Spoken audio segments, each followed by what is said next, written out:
Aleluia. Completa os irmãos com a paz do Senhor Jesus. Aleluia. Vamos orar. Senhor nosso Deus, Pai, nesse momento, ó Pai, agradecemos o Senhor, ó Senhor, de ter levado nós, ó Pai, até as alturas, ó Deus, através dos louvores. O Senhor tem falado conosco, ó Pai, até neste momento, ó Deus, e sentimos a Tua presença desde quando entramos nesse lugar. Ó Senhor, sabemos, ó Pai, que aonde estão, ó, pessoas reunidas que falam do Teu nome, o Senhor se faz presente, ó Deus. E aqueles, ó Pai, que abrem o coração e rasgam, Senhor, para receber do céu, ó Deus, o que o Senhor desça, ó Pai, sobre nós nesta noite, ó Deus. Fala, Senhor, com o Teu servo, ó Deus, para estar transmitindo a Tua palavra para a Tua igreja nesta noite, ó Deus. Nós queremos ouvir, ó Pai, o que o Senhor tem para falar. Se for para corrigir, Senhor, que o Senhor fala conosco, ó Deus. Se for para exortar, ó Deus, que o Senhor exorta. E se for para consolar, Senhor, que o Senhor consola, Senhor, a Tua igreja. Ó Senhor, não deixa de falar, ó Pai, aquilo, ó Pai, que o Senhor quer, ó Pai, que nós, ó Pai, ouvimos a Tua palavra e colocamos em prática, ó Deus. Usa o Teu servo nesta noite, ó Pai, já como tem usado. E abre o entendimento da Tua igreja nesta noite, em nome de Jesus. Amém.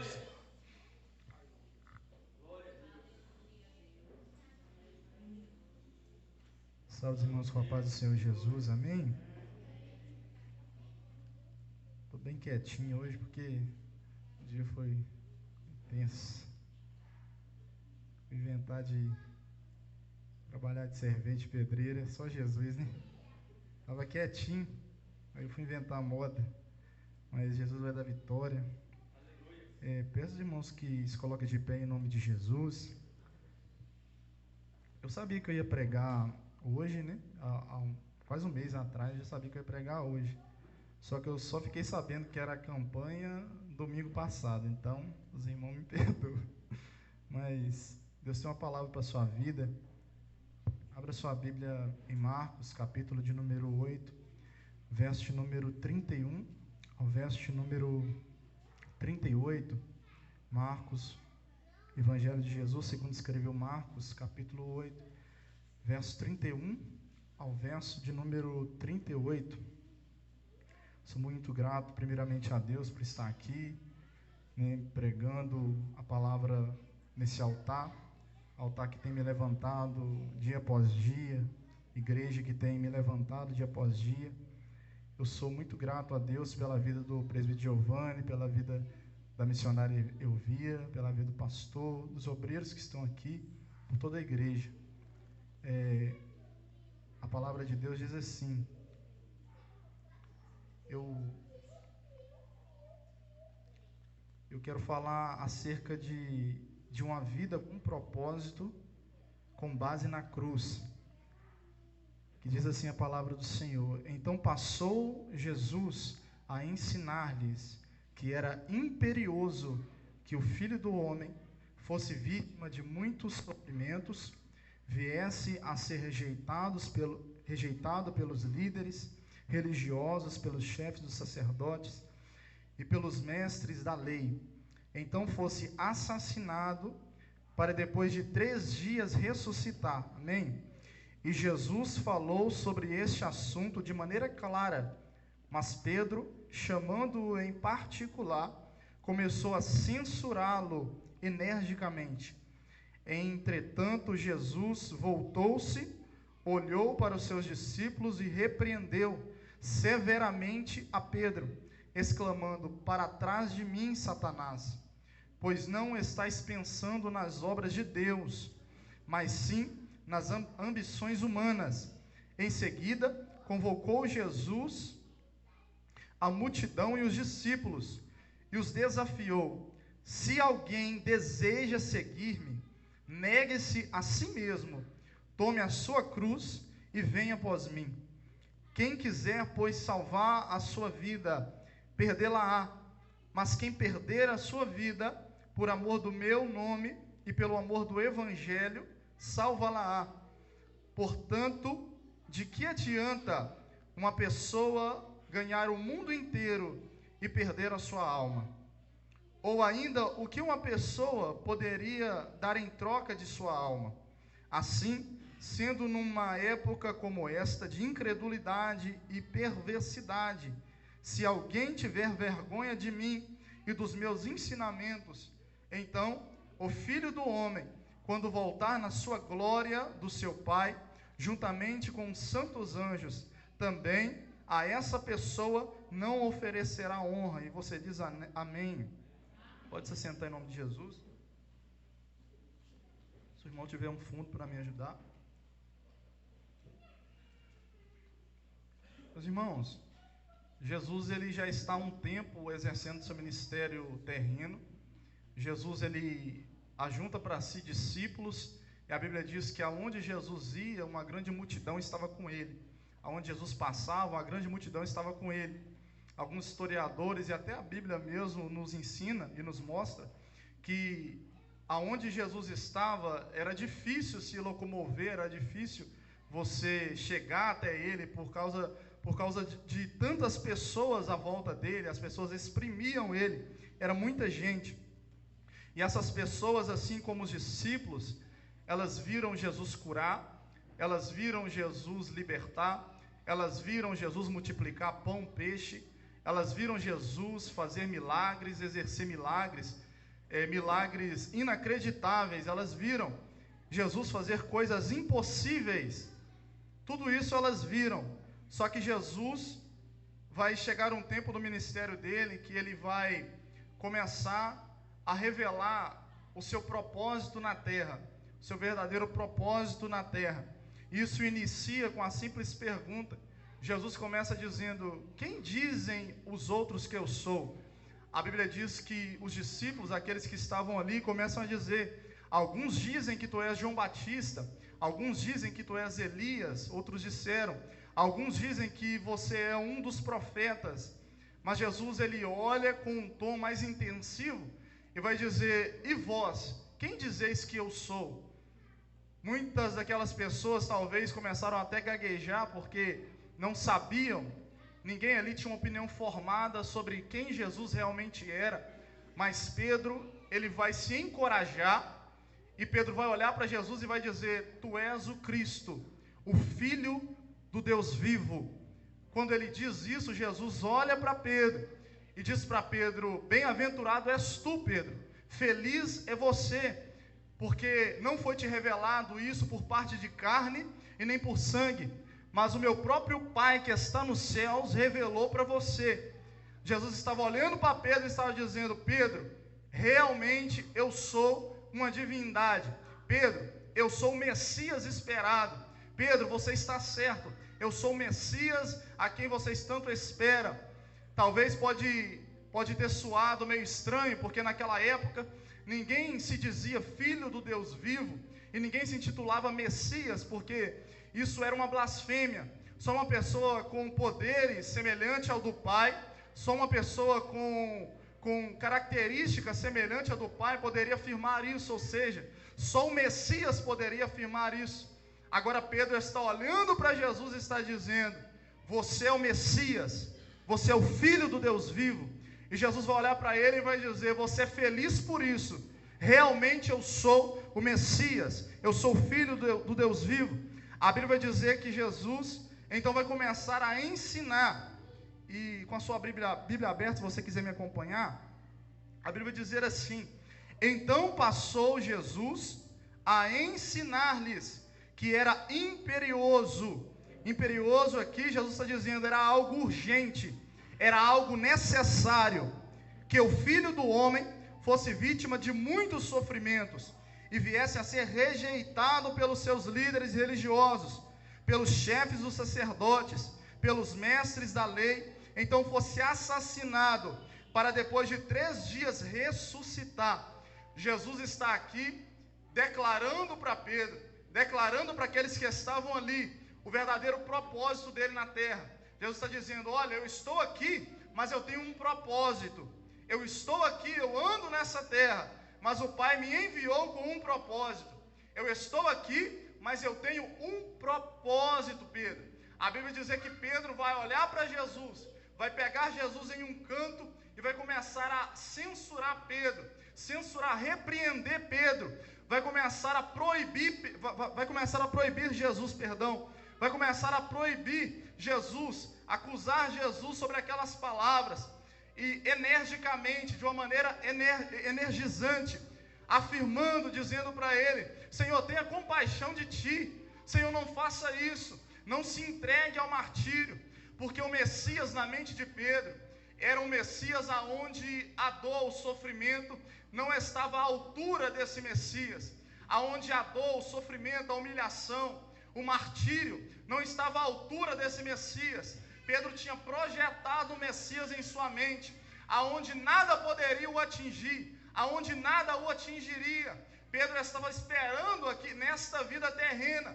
Pedro está priorizando a vida aqui, a vida terrena. A Bíblia diz que Jesus está priorizando o propósito. Jesus, ele explana o seu propósito e diz: olha, eu vou morrer, eu vou sofrer, mas depois de 3 dias eu vou ressuscitar. Então, de um lado tem Jesus mostrando o propósito, mas de outro lado vem Pedro priorizando a vida terrena. Eu e você sabemos que o propósito vem de Deus, mas eu e você também sabemos que a vida também veio de Deus.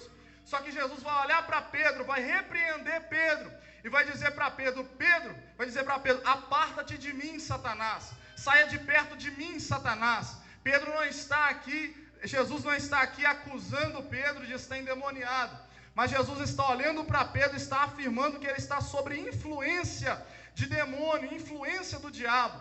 Porque ao meu ver e ao ver da Bíblia cristã, todo aquele que quer se desviar do propósito de Jesus, todos aqueles que querem se desviar por qualquer razão dos propósitos de Jesus, está caindo nas artimanhas do diabo. Então Jesus está olhando para Pedro e está dizendo: olha, a minha vida, Pedro, ela só tem valor aqui. A minha vida, ela só tem sentido aqui se for para viver debaixo do propósito.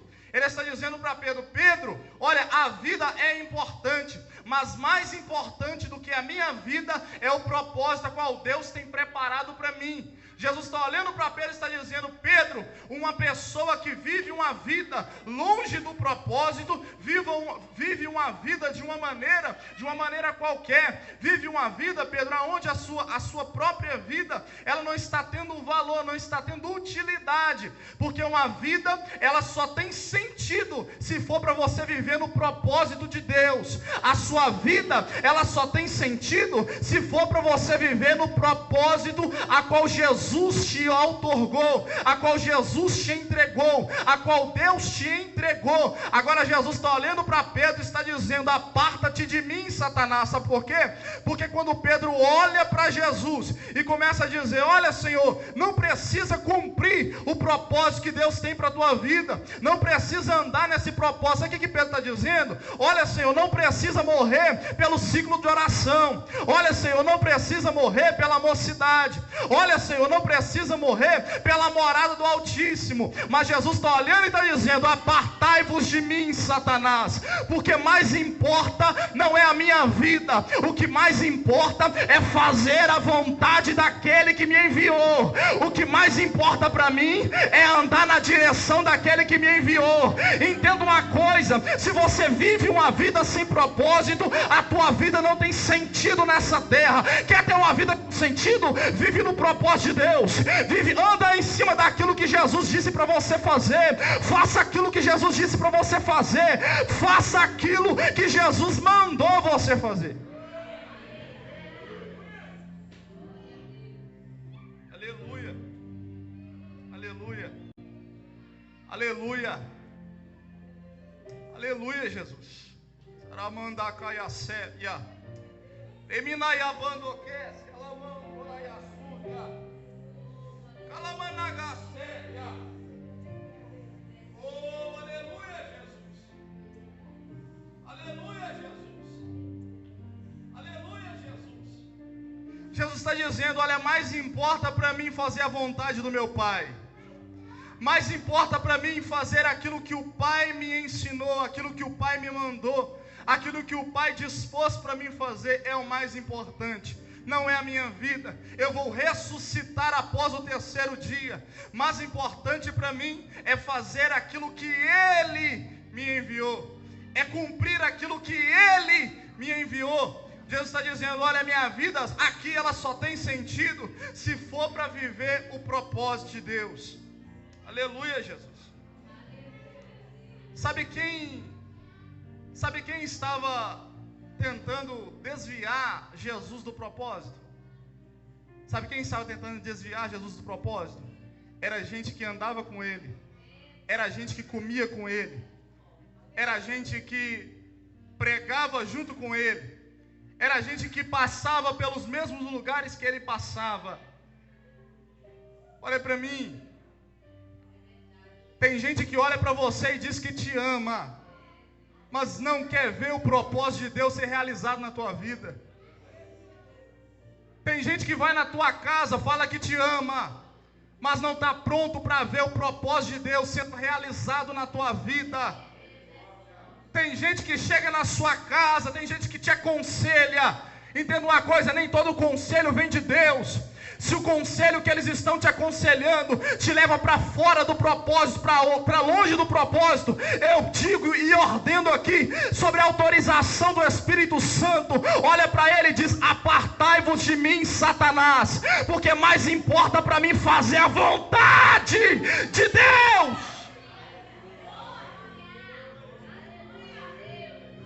Jesus está dizendo: olha, é mais importante eu fazer a vontade dele do que eu continuar aqui vivendo tranquilo com vocês, multiplicando pão, multiplicando peixe. Sabe por quê? Porque tem muita gente que está dizendo: olha, eu te amo, Senhor, eu te amo, Senhor, só que o coração dele está gravado nos milagres, está cravado na multiplicação do pão, na multiplicação dos peixes. Jesus está olhando para ele e está dizendo: olha, quer andar comigo? Entenda e aceite aquilo que Deus tem para mim. Você está entendendo? Jesus está dizendo: você quer continuar andando comigo? Aceite o propósito de Deus na minha vida. Aleluia, aleluia, Jesus. Aleluia, Jesus. Aleluia, Jesus.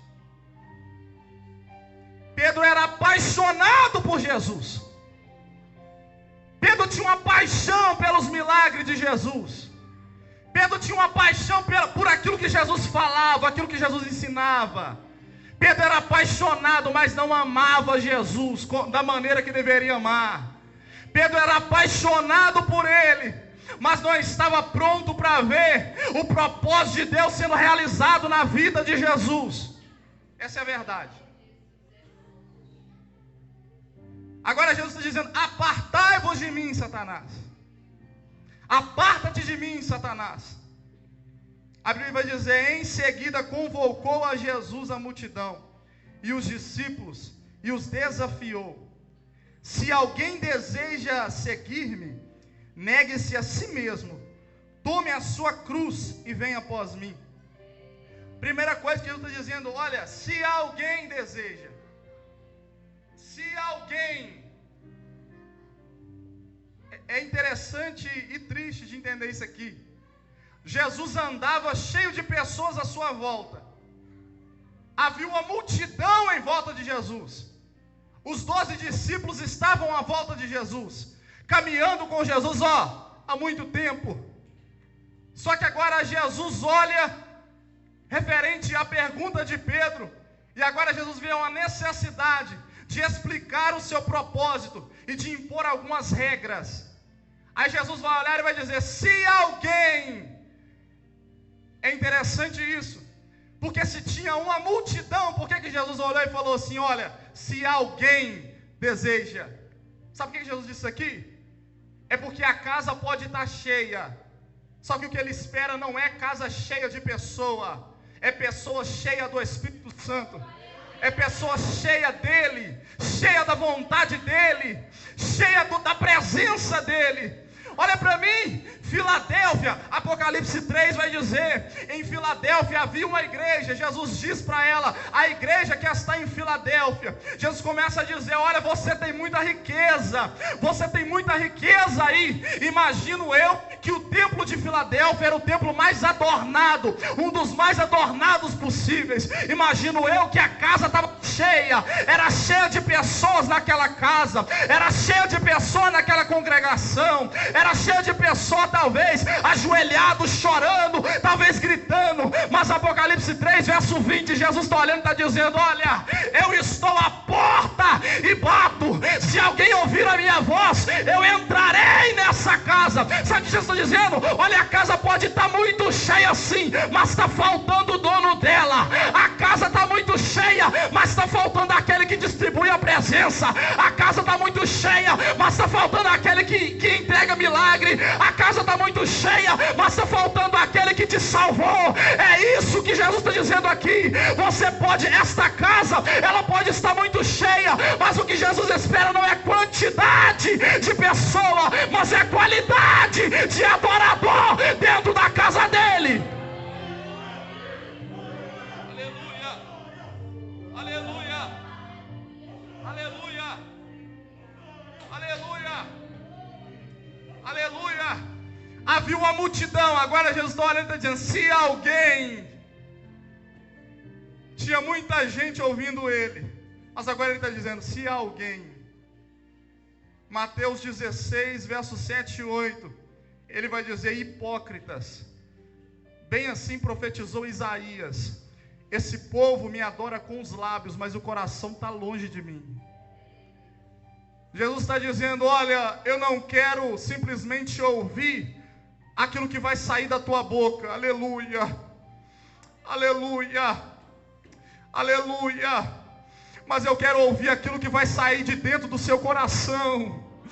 Eu não quero só ouvir o teu louvor, aleluia, mas eu quero também ouvir aquilo que o teu coração está pronto para me entregar, aleluia. Jesus está dizendo, eu não estou preocupado com a qualidade de louvor, eu não estou preocupado com a qualidade do instrumental, eu estou preocupado com o seu coração. Eu não estou preocupado com aquilo que sai da sua boca, mas eu estou preocupado com aquilo que vai sair do teu coração direto para mim. Aleluia. Eu vou continuar dizendo, se alguém deseja, a palavra desejar vem do verbo querer, é vontade.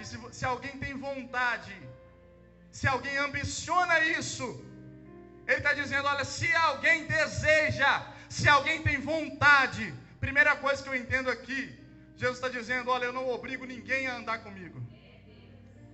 Eu não vou te obrigar a você fazer isso, fazer aquilo, não.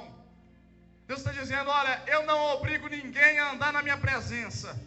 Eu não obrigo ninguém a me aceitar como único e suficiente Salvador. Eu não obrigo ninguém a fazer a minha vontade. Tem que partir do teu coração. Tem gente que olha e diz, eu vou na igreja porque minha mãe mandou, eu vou na igreja porque o meu pai mandou. Tem gente que diz, eu vou na igreja por isso, por aquilo. Mas o que eu quero que você entenda, eu e você, acredito que você não está aqui porque alguém te obrigou, porque o evangelho não me obriga a fazer nada.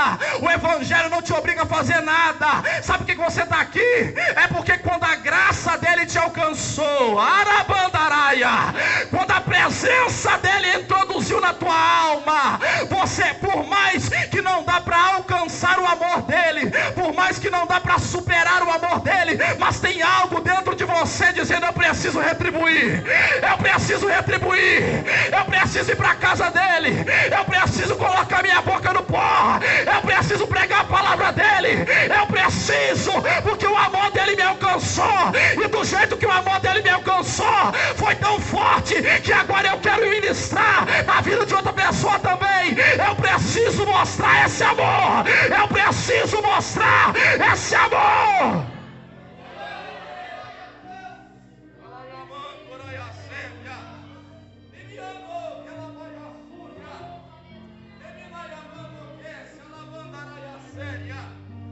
Jesus está dizendo: olha, eu não estou te obrigando, eu não obrigo ninguém a vir após mim. Mas se alguém deseja, se está no teu coração, se é um desejo teu, vir após mim, negue-se a si mesmo. Esse negue-se a si mesmo é pesado. A gente luta contra isso todo dia. Esse negue-se a si mesmo é pesado. Jesus está dizendo: olha, negue-se a si mesmo. Sabe o que Jesus está dizendo? Negue-se a si mesmo. Negue-se a si mesmo. Ele está dizendo: olha, renuncia.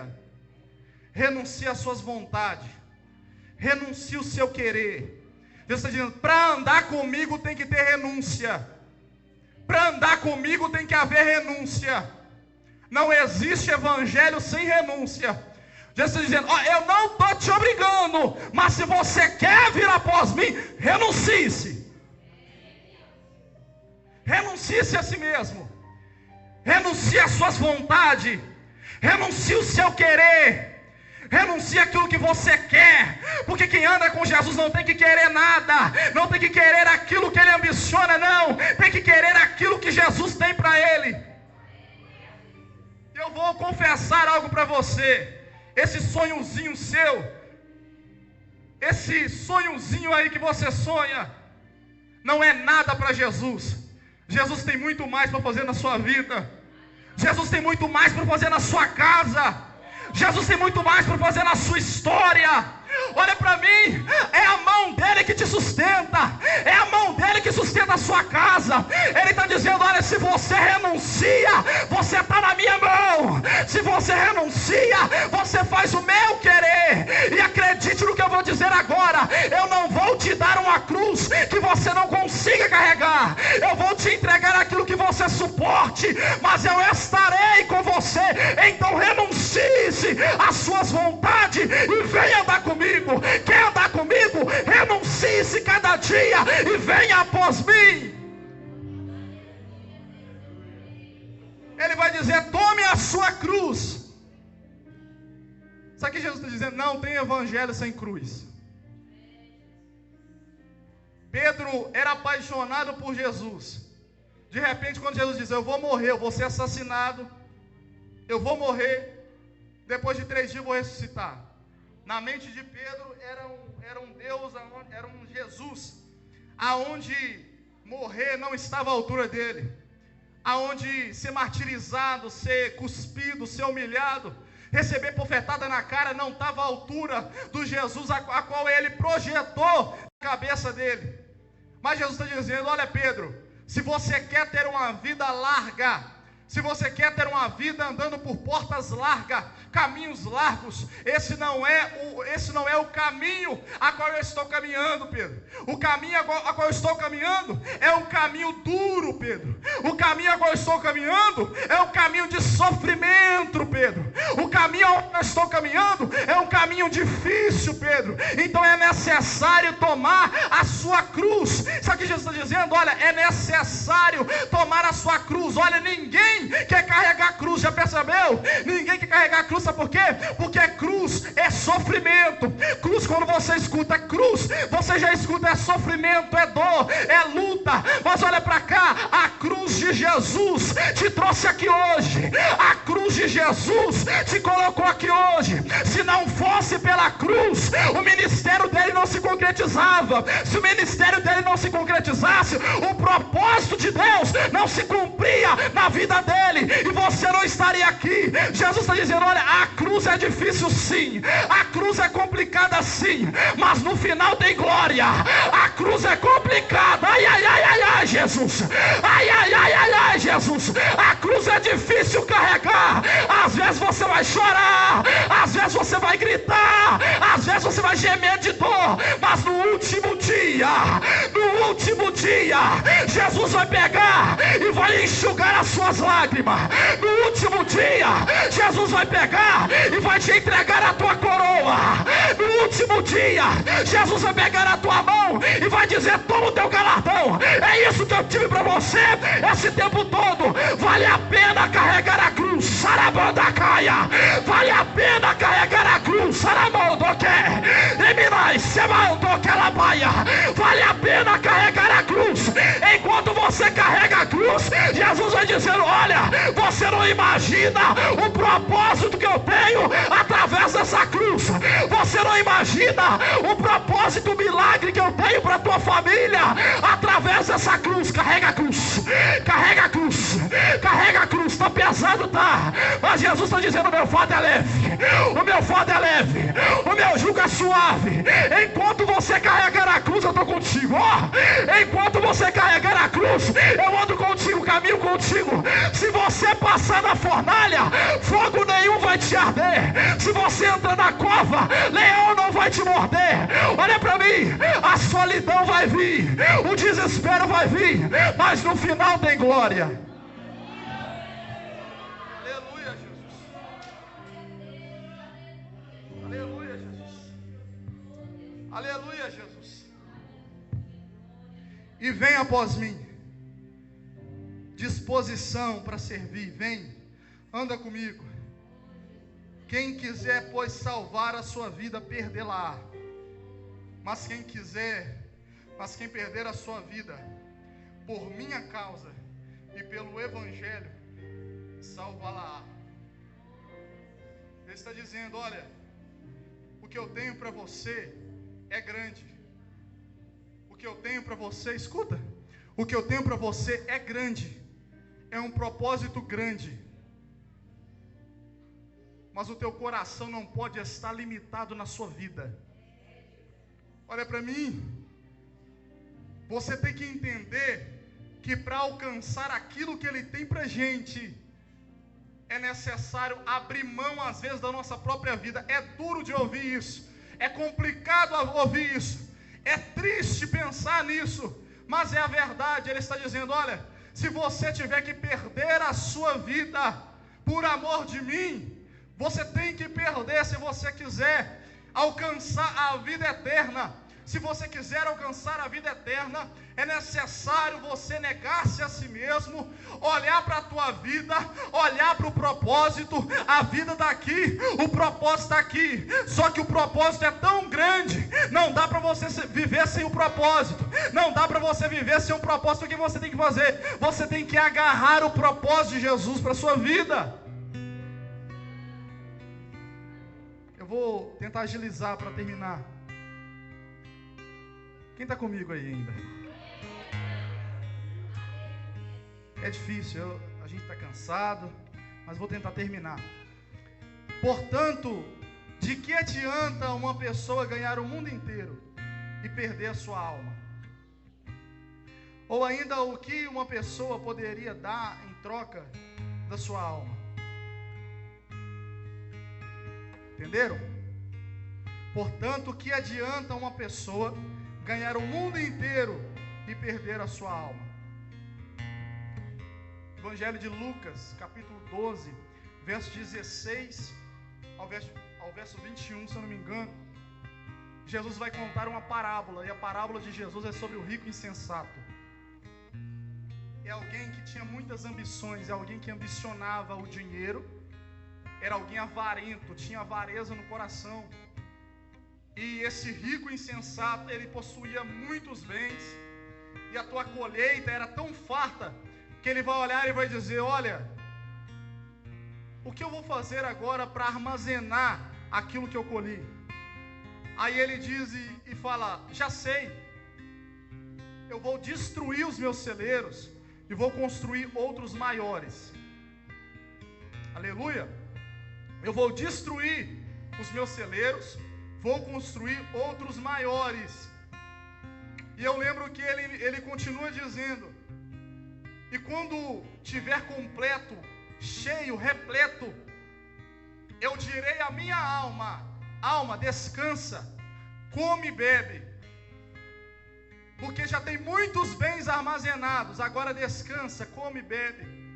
Ele pensou em dizer isso para a alma, só que Jesus estava lá do trono dizendo: tolo, ainda hoje eu te arrebatarei, ainda hoje eu vou pedir a sua alma, e o que tu tens, para quem será? Vai ficar para quem aí? Ele diz: tolo, você não sabe do dia de amanhã, você está correndo de um lado para o outro, tentando segurar tudo aquilo que o mundo oferece, porque são muitas coisas sim. Você está correndo de um lado para o outro, preocupado no que você vai fazer amanhã, para ter mais, para conseguir mais. O teu coração está cheio de ambição, coisas dessa terra, mas você é um tolo, porque ainda hoje eu vou pedir a sua alma, e o que você tem preparado, para quem vai ser? Aleluia. Jesus está dizendo, olha, a única pessoa que te conhece de dentro para fora sou eu. A única pessoa que te conhece verdadeiramente sou eu. Quer enganar a mim? Aleluia. A única pessoa que te conhece de verdade não é o teu pastor, não é o teu irmão. Olha para mim. Sabe por que não tem necessidade de Deus me revelar nada da sua vida? É porque Ele já te conhece de dentro para fora. E o pior, você tem noção, você tem consciência. Às vezes o pior não é Deus te conhecer. O pior é porque você sabe o que você faz. O pior é porque você sabe o que tem armazenado aqui. Aleluia. Eu não devo me preocupar com o que os outros pensam de mim. Além de eu me preocupar com aquilo que Deus pensa de mim, eu tenho que entender que eu tenho consciência dos meus atos. Sabe por que hoje em dia, não são todos, mas muitos casos de suicídio que acontece hoje em dia? Sabe por que acontece? É porque alguém tentou carregar a cruz, só que tentou carregar sem renunciar. Tentou carregar sem se negar, sem negar a si mesmo, sem largar as suas próprias vontades. E para você conseguir carregar a cruz, você tem que negar-se a si mesmo. E quando você nega a você mesmo, automaticamente você se santifica. Porque a partir dali você não faz a sua vontade, você faz a vontade de Deus. Então, para você conseguir carregar essa cruz, você tem que ter uma vida de consagração diante de Deus. Consagração não é apenas jejum. Consagração não é apenas oração. Porque o próprio Jesus disse, o Isaías disse, vossos lábios estão cheios de honra a mim, mas o teu coração está longe de mim.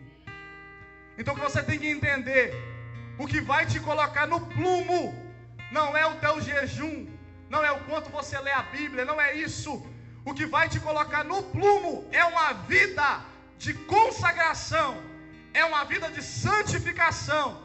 Então muitas pessoas hoje em dia se suicidam, se matam, sabe por quê? Porque tentou carregar a cruz, tentou carregar o peso, sem o suporte. O suporte é uma vida de consagração. O suporte é uma vida de comunhão com Deus. O último verso ele vai dizer assim: assim sendo numa época como esta, de incredulidade e perversidade, se alguém tiver vergonha de mim e dos meus ensinamentos, então Filho do Homem, quando voltar na glória do seu Pai, juntamente com santos anjos, também a essa pessoa não oferecerá honra. Se envergonhar do Evangelho, vou finalizar agora. Se envergonhar do Evangelho, não está relacionado em usos e costumes, não está relacionado em timidez, em ter vergonha de falar algo, não está relacionado a isso. Se envergonhar do Evangelho é alguém que tem um caráter corrompido diante de Deus. É alguém que tem um caráter corrompido. O caráter dele foi corrompido. E na atualidade, aonde ele vive, tem muitos valores, aonde esses valores não vêm de Deus. Tem muitos princípios, aonde esses princípios não veio de Deus. Então, se envergonhar do Evangelho é ter um caráter corrompido. É ter um caráter corrompido ao ponto de se negar, ao ponto de negar os ensinamentos de Jesus, ao ponto de negar aquilo que Jesus ensinou, aquilo que Jesus disse, aquilo que Jesus aconselhou. Então essa pessoa, ela se envergonha do Evangelho e ela se adapta na socialidade, na atualidade a qual ele vive. E agora os princípios de Deus não têm valor para ele. Sabe o que é isso? Caráter corrompido diante de Deus. Sabe o que é isso? São pessoas aonde quando estão perto de outras pessoas, o caráter dele se corrompe. Ele é santo, ele se santifica, mas agora ele anda com quem não se santifica, ele anda com quem não faz a vontade de Deus, ele vai para lugares aonde não é para ele ir, e agora ele corrompe o seu caráter, e não faz mais a vontade de Deus. E o pior não é isso, só não fazer a vontade de Deus, ele troca a santificação pelo pecado. Ele se envergonhou do Evangelho, ele envergonha o Evangelho, e ele não quer mais sair da onde ele entrou, porque um abismo puxa o outro. Se tem algum lugar que faz coisa que quem se santifica, coisa que crente não faz, coisa que evangélico não faz, coisa que quem serve a Deus, vamos falar essa palavra, coisa que quem não serve a Deus, coisa que quem serve a Deus não faz. Se ele vai para lá, o pior não ir para lá, porque Jesus, ele andava no meio de pessoas muito falhas, no meio de escriba, no meio de fariseu, e ele transformou muito daquelas pessoas. Então o pior não é você entrar no lugar corrompido, o pior é você se corromper junto com aquele lugar que já está corrompido. O pior não é você entrar em um lugar aonde está corrompido, entenda isso, crava isso na sua mente. O pior é você se corromper, é você sair do propósito a qual Deus te entregou. Entenda uma coisa, o propósito a qual Deus entregou para mim e para você é cruz. É a cruz. Jesus nos ensinou na prática como nós devemos viver na terra, andando sobre a direção de Deus, operando várias coisas, vários sinais, pregando, presbítero. Ele ensinou na prática como devemos viver, operando grandes coisas através de Deus, passando por humilhação, passando por perseguição, passando por afronta, levando tapa na cara, alguém cuspindo nele, e no final uma cruz. No final uma cruz que deram para ele. Então Jesus nos ensinou na prática como devemos viver. E ele disse: olha, se alguém se envergonha de mim, se alguém se envergonha dos meus ensinamentos, se alguém tem um caráter corrompido, no último dia, quando eu vier com meu Pai, com os santos anjos, eu vou ter vergonha dele também, eu não vou honrá-lo. Mas uma igreja onde anda, eu vou falar isso aqui para finalizar, uma igreja onde anda no meio de uma atualidade corrompida, uma igreja que anda no meio de povo, no meio de pessoas corrompidas, sim, no meio de lugares aonde são corrompidos, uma igreja que anda, uma igreja que está localizada no meio de uma nação corrompida, mas não se rende, mas não se entrega, uma igreja que não faz isso, uma igreja que não se entrega, uma igreja onde não corrompe os seus valores. Essa vai ver o dia do arrebatamento, vai ver o Senhor descer nas nuvens e vai ser honrado por Ele. Lá você vai entender o final do propósito para você, que Deus tinha na tua vida. Lá você vai entender, olha para mim, uma igreja onde anda no meio de um povo corrompido, no meio de uma atualidade corrompida, aonde muitos olham e dizem: você é muito fraca. Mas olha para mim, Jesus olha para essa igreja fraca e diz: olha, Filadélfia, alguns estão dizendo que você é fraca, mas eu estou pegando na tua mão, eu sou o Deus da força. Ramandacaia súbia. Olha para mim, no ambiente a qual estamos, numa localização a qual estamos, uma nação, numa atualização, numa atualidade a qual estamos, aonde muitos bens, há muita riqueza. Alguém está olhando para você e está dizendo: olha, você é muito pobre, você é pobre demais. Mas Jesus está dentro da casa e está dizendo: mal sabe ele que eu sou a riqueza desse povo. Fica tranquilo, Esmirna, eu tenho um galardão esperado para você. Fica tranquilo, Esmirna, eu tenho algo preparado para você. Eu jamais riscarei teu nome do livro da vida. Eu vou te colocar como coluna no meu santo templo. Olha para mim, uma igreja onde anda numa atualidade corrompida, mas não corrompe os seus valores, que aprendeu com Jesus. Essa igreja vai ser honrada nessa terra e lá em cima também. Quero agradecer a oportunidade. Muito obrigado pela oportunidade. Ore pela minha vida, pela minha família.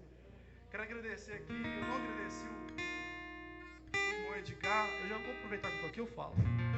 Muito obrigado, irmão Edgar. O irmão Edgar me abençoou. Abençoou meu filho, né? Então me abençoou. Muito obrigado, Deus abençoe sua vida. E outras pessoas também que estão aqui, que me abençoaram também, muito obrigado. As que talvez não puderam ou que não interessa, muito obrigado pela sua vida. Muito obrigado por você estar aqui hoje ouvindo a palavra de Deus. A maior recompensa que eu recebo é essa.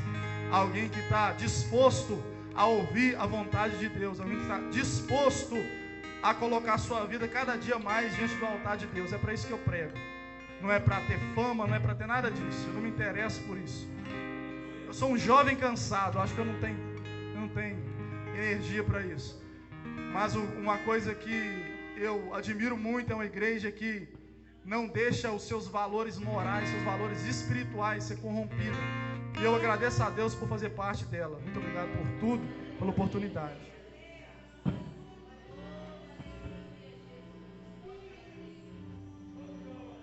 Aleluia.